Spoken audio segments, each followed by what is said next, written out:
마가복음 5장 25절에서 34절까지 말씀입니다.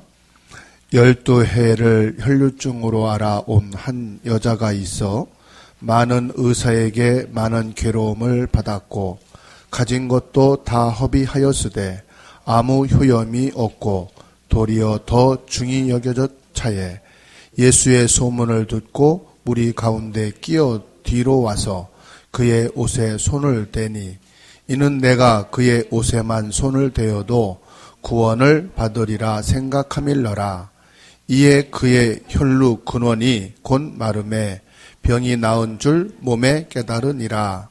예수께서 그 능력이 자기에게서 나간 줄을 곧 스스로 아시고 무리 가운데서 돌이켜 말씀하시되 누가 내 옷에 손을 대었느냐 하시니 제자들이 여짜오되 무리가 애워싸 미는 것을 보시며 누가 내게 손을 대었느냐 물으신나이까 하되 예수께서 이 일을 행한 여자를 보려고 둘러보시니 여자가 자기에게 이루어진 일을 알고 두려워하여 떨며 와서 그 앞에 엎드려 모든 사실을 여쭈니 예수께서 이르시되 딸아 내 믿음이 너를 구원하였으니 평안히 가라. 내 병에서 놓여 강건할지어다. 아멘. 오늘의 말씀을 통해서 237 나라 치유라 하는 말씀을 붙잡고 우리가 한 주간 동안 말씀 속에서 인도받으며 말씀의 축복을 받아야 되겠습니다. 237개 나라는 지금 병들어 있습니다.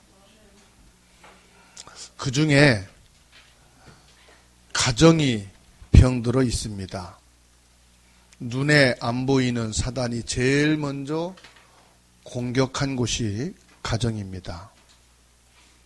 창세기 3장 1절에서 20절 말씀을 볼 때 눈에 안 보이는 사단이 아담과 하와를 무너뜨렸습니다. 이것이 에덴 동산의 아담의 가정을 공격한 시작입니다. 두 번째로 후대가 병들었습니다. 사탄이 후대를 무너뜨린 것입니다. 후대를 무너뜨리는 제일 좋은 방법이 결혼을 혼란스럽게 만드는 것입니다. 창세기 6장 1절로 13절에 후대를 무너뜨린 것이 바로 노아 홍수 사건이죠. 우리가 눈에 안 보이는 사단을 믿지 않지만 사단은 계속해서 가정을 병들게 하고 후대를 병들게 합니다. 세 번째로 교인이 병들어 있습니다. 사단은 교회를 무너뜨리려고 합니다. 창세기 11장 1절로 8절 말씀은 바벨탑 사건인데요. 우리 이름을 내고 온 지면에 흩어짐을 면하자. 이렇게 우상을 만듭니다. 이것이 교회를 무너뜨리는 사단의 전략입니다. 하나님은 여지없이 바벨탑을 무너뜨리셨습니다. 성도 한 사람 한 사람이 눈에 보이지 않는 사단의 공격으로 병들어 있기 때문에 하나님께서는 이 병을 치료할 수 있는 답을 주셨습니다. 창세기 3장 15절 복음이죠. 근데 사람들은 내가 하나님처럼 될 수 있다. 우리 인간에게는 하나님이 필요 없다. 사단에게 완전히 잡혀 있는 것이죠. 우리 인간에게 사단이 왕노릇하고 있습니다. 목적은요, 재앙에 빠뜨리는 것입니다. 그리고 배경이 지옥입니다. 그래서 하나님이 창세기 3장 15절 복음을 약속하신 겁니다. 사단의 권세를 깨는 참 왕을 보내겠다. 재앙을 막을 참 제사장을 보내겠다. 지옥 권세를 막을 구원의 길을 여는 참 선지자를 보내시겠다는 말씀입니다. 왕, 제사장, 선지자를 세울 때 기름을 부어야 하듯이 내가 이 세 직분을 이룰 수 있는 자에게 기름을 부어 세울 것이다. 그 이름이 그리스도입니다. 그리스도만이 사단을 꺾고 재앙을 막고 구원의 문을 여시는 유일한 분이심을 믿으시기 바랍니다. 이 복음을 알려주어서 사람들을 치유해야 된다. 이 지구상의 모든 사람들이 병들어 있다. 무슨 병에 들어 있다고요? 가정병이 들어 있고 후대가 병들어 있고 모든 교인이 병들어 있다. 그리고 세상은 온통 하나님 없이 열심히 살아가는 병에 걸려 있다. 이 병을 치료할 수 있는 길은 복음을 전달해서 참된 왕, 제사장, 선지자이신 그리스도를 전달해서 치유해야 되겠다는 말씀입니다. 이 말씀의 성취 현장이 우리가 함께 읽은 마가복음 5장 25절 34절의 말씀입니다. 12해를 혈류증으로 고생하며 앓고 있던 이 여자가 치유받은 내용이죠. 25절 말씀 보면은 나이도 이름도 나와 있지 않고 12해 동안 혈류병을 앓았던 여자라고 말씀하고 있습니다. 26절 말씀 보면은 많은 의사를 찾아가 봤지만 괴로움만 더해졌고 치유할 수 없는 불치병이었음을 말씀하고 있습니다. 27절에서는 예수님이 누군지 소문을 들었습니다. 소문을 들었다는 것은 이 여자가 시간을 정확하게 맞췄다는 말씀이죠. 28절은 내가 그의 옷에만 손을 대어도 구원을 받으리라. 내가 기도는 받을 수 없지만 예수님 앞에 나가 안수 기도를 받을 수는 없지만 축복을 받을 수 없지만 옷만 만져도 내 병이 나을 것이다. 이 확신을 갖고 있었단 말이죠. 많은 사람들이 애워싸 미는데 여자가 손을 내밀어 예수님의 옷을 잡는 순간 주님의 능력이 자기에게 전달되어지는 것을 느꼈다. 자기의 혈류병 근원이 치유되어지는 것을 자신은 느꼈다고 말을 합니다. 예수님께서는 능력이 자기에게서 나간 줄 아시고 누가 내 옷에 손을 대었느냐 물으셨죠. 31절에 제자들이 여쭈되 무리가 이렇게 애워싸 미는 것을 보시면서 누가 내게 손을 댔느냐고 물으십니까? 어이없다는 듯이 예수님께 반문하지요. 그러나 예수님은 아셨다 이 말이에요. 예수님에게서 능력이 나가는 것을 아셨다. 33절 보니까 여자가 두려워하여 그 앞에 엎드려 모든 사실을 고백했다 말씀합니다. 이때 34절에 예수님께서 이르시되 딸아 내 믿음이 너를 구원하였으니 평안히 가라. 내 병에서 놓여 강건할지어다. 이 말씀이 여러분에게 그대로 성취되어진 줄로 믿습니다. 그리스도를 만난 여자가 완전히 치유된 내용이 오늘 본문 말씀에 나오고 있습니다. 이 말씀을 통해서 저는 세 가지를 잡았습니다. 첫 번째로 하나님의 말씀이 성취되는 그 속에 있는 것보다 더 큰 축복이 없다. 창세기 3장 15절 에덴 동산의 사건을 통해서 하나님이 15절에 여자의 후손이 뱀의 머리를 상하게 할 것이다. 여자의 후손입니다. 누굽니까? 예수 그리스도가 사탄의 머리를 깰 것이다. 그 말씀이 성취되는 현장이 바로 이 현장이었다 이 말이에요. 출애굽기 3장 18절 노예가 되었을 때입니다. 하나님이 모세에게 말씀하기를 내 백성을 데리고 나가서 피제사를 드리라. 단순히 피제사를 드리는 게 목적이 아닙니다. 십자가의 비밀을 말하는 것입니다. 구약에 예언된 이 말씀이 성취되어지는 그 시간표 속에 이 혈류병 걸린 여인이 있었다 이 말이에요. 우리는 무조건 열심히 신앙생활하는 것이 아니죠. 하나님의 말씀이 성취되어지는 그 속에 있어야 되는 줄로 믿습니다. 왜 237개 나라냐? 하나님이 세계 복음화하라고 말씀하셨어요. 전 세계가 교역을 하고 소통할 수 있는 나라를 대략 237여 개 나라라고 합니다.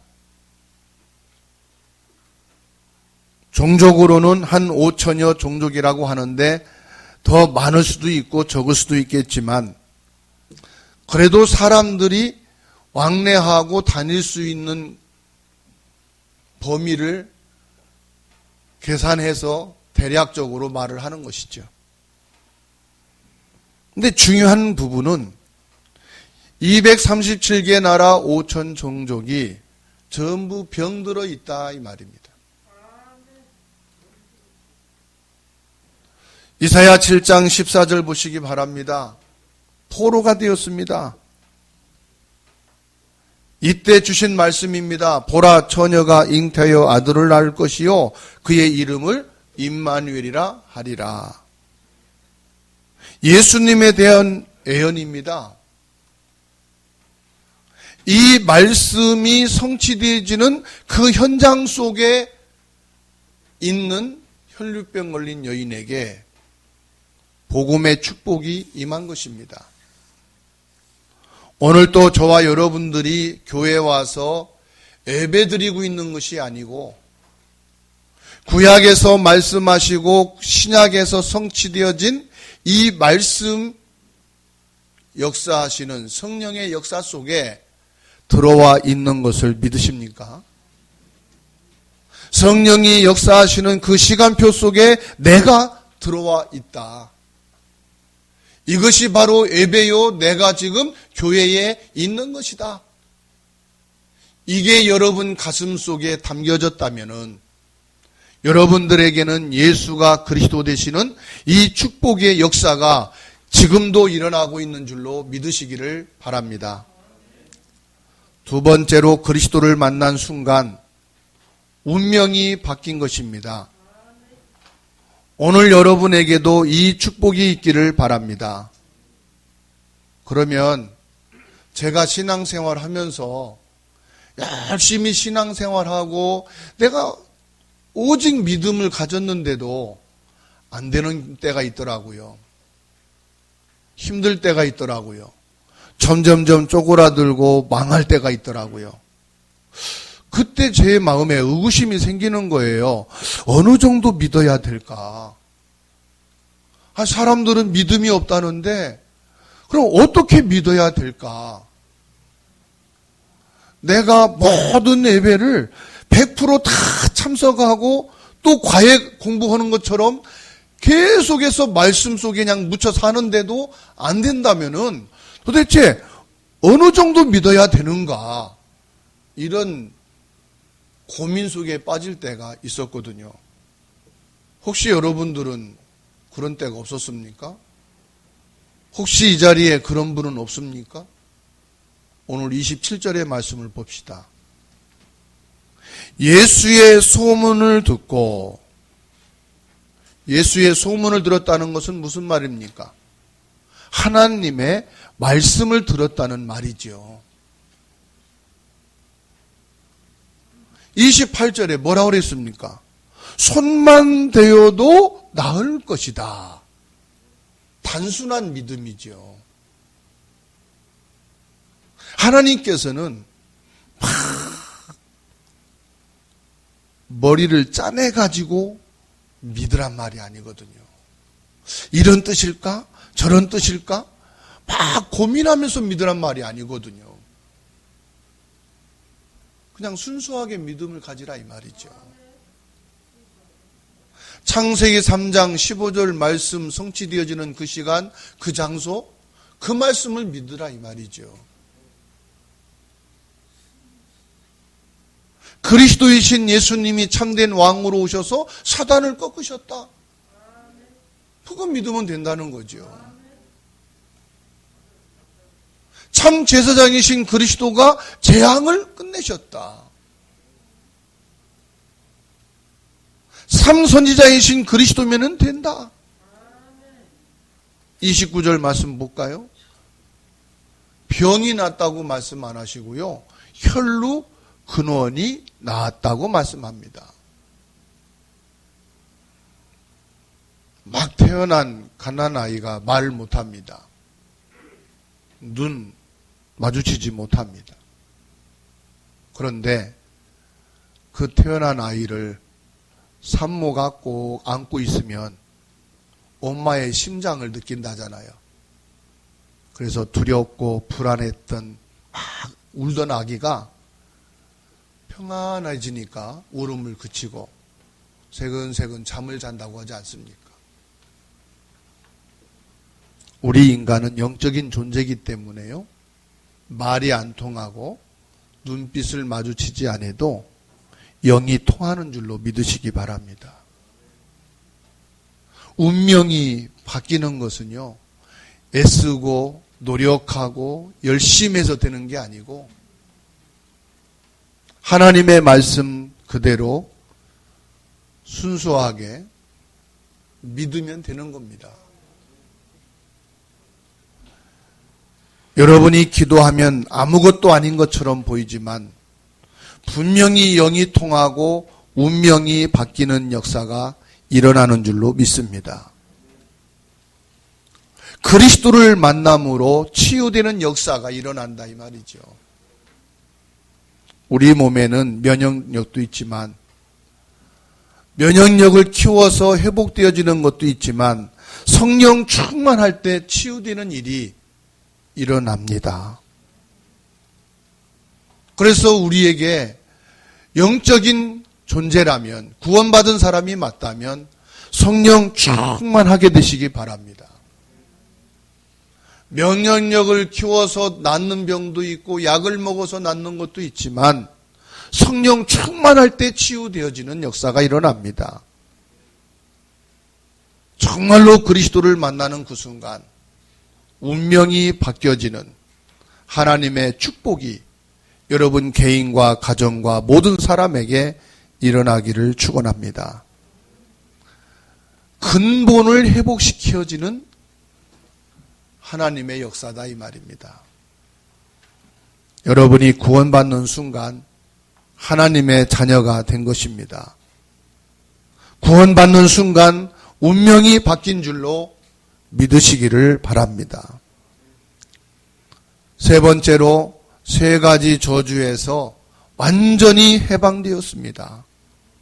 눈에 안 보이는 사단은 우리 인간을 함정에 빠뜨렸습니다. 내가 하나님처럼 되는 것이다.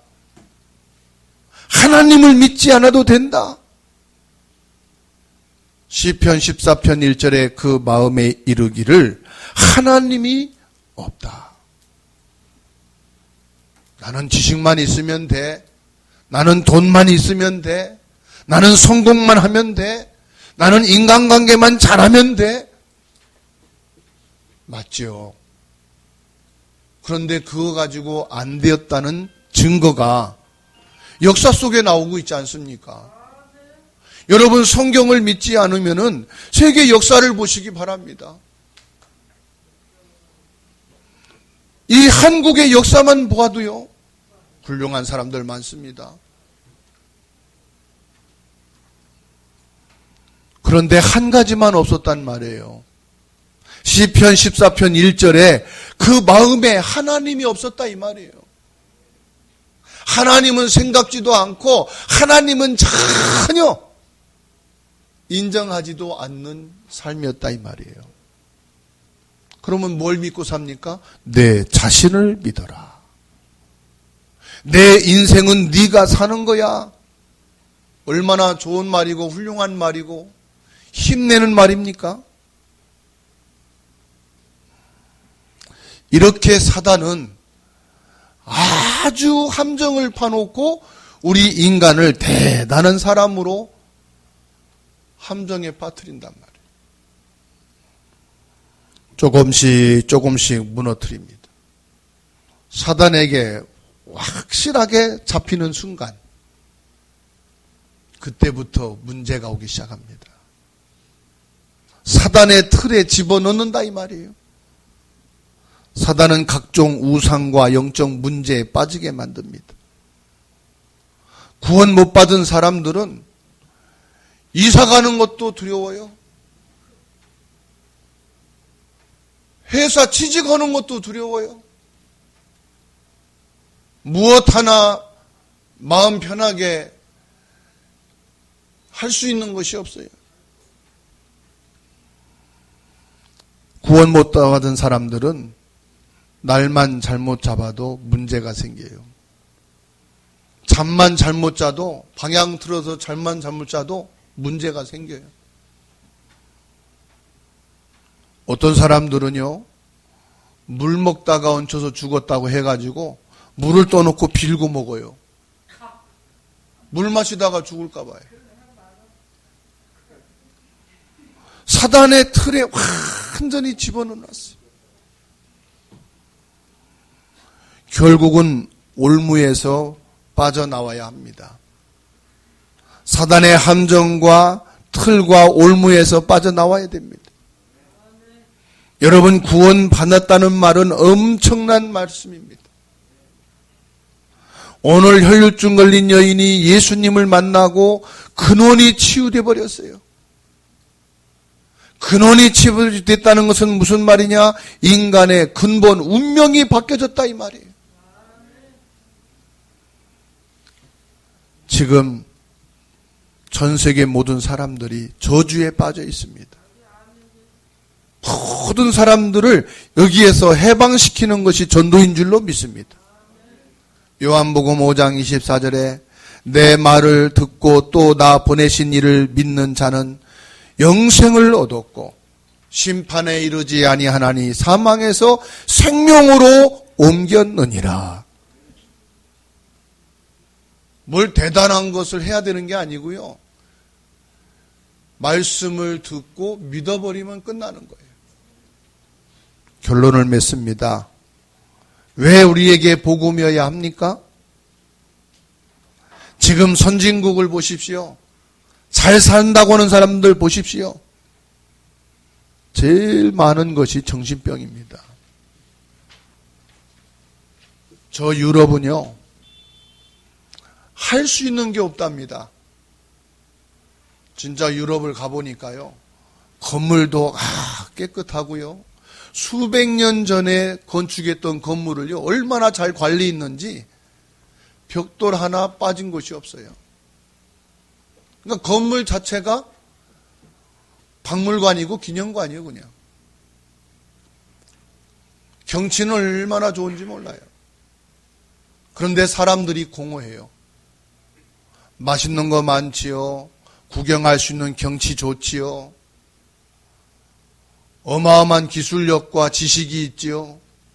이것으로 만족이 안 돼요. 위로가 안 돼요. 그러니까 뭐 하느냐? 마약을 하는데요. 마약이 어느 정도로 흔하냐? 우리 편의점이나 지역 슈퍼 가면은 껌 살 수 있잖아요. 껌 사는 것처럼 쉬워요. 돈만 주면 얼마든지 마약을 할 수 있어요. 그래서 이 유럽에서는 이혼하는 이유가 뭐냐? 마약 중독이 되어서 모든 생활이 무너져 가지고 이혼을 해버려요. 이혼 이유가 뭐냐? 마약 중독이에요. 하루에 한 가정에 몇 명씩 다 마약이 돼 있어요. 일본은 어떻습니까? 한 집에 한 명, 두 명꼴로 정신병자들이. 미국은 어떻습니까? 국민 한 사람이 하나씩 이 총을 가지고 살아요. 범죄가 너무 심하니까. 큰 저수지를 차를 타고 지나가는데 목사님이 그래요. 목사님, 이 저수지 안에 신원을 알 수 없는 어마어마한 해골이 많이 있었대요. 한 번은 저수지가 다 가뭄으로 말라서 물을 퍼냈는데 수십 구의 해골이 나온 거예요. 언제 어떻게 죽어서 여기에 사람이 들어갔는지 모른대요. 뭘 말합니까? 잘 살고 성공한 것 같은데 사람들이 전부 병들어 있고 시달려 있다는 사실이. 복음으로 고쳐야 합니다.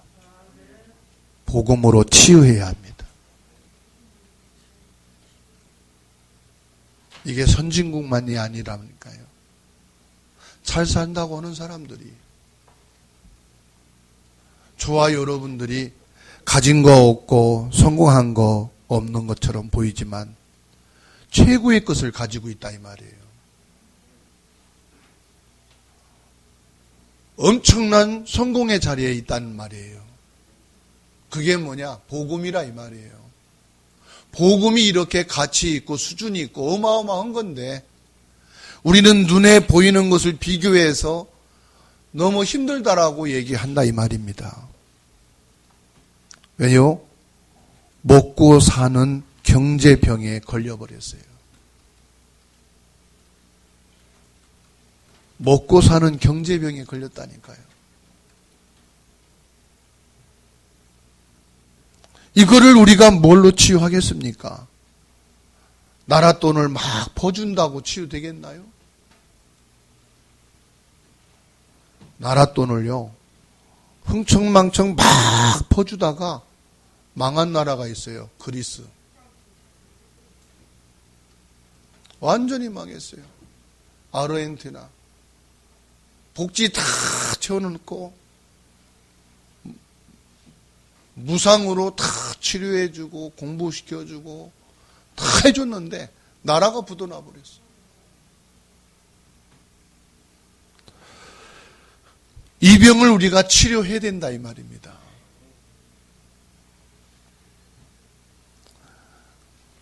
사람들은 병원에 가도 변명이 없는 이름 모를 병에 걸려 시달리고 있습니다.